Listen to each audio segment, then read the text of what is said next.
Tayo po ay naghahawa ng damo. Yan. Ito muna ang isusuot natin. Magagwantes muna tayo. Ayaw masuot ng gwantes. Gugwantes muna tayo kasi makati ang damo. Para hindi tayo makatihan ng damo, tayo ay magugwantes. Yan. Ito yung natanggalan natin kanina. Yan. Yan po ang mga damo.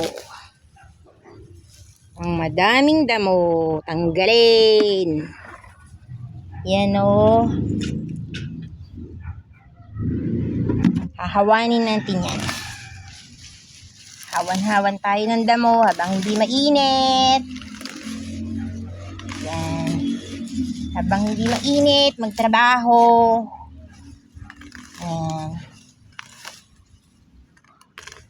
Habang hindi mainit, magbunot na ng damo.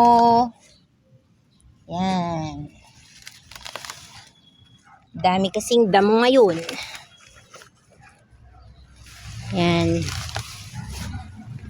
Tayo po ay nagbubunot ng damo. Yan, exercise sa umaga, magbunot ng damo.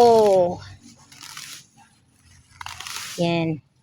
Tanggalin ang mga damo-damo.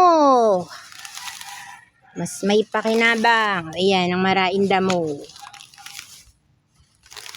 Doon tayo sa maraing magiging pakinabang. Na-exercise ka na.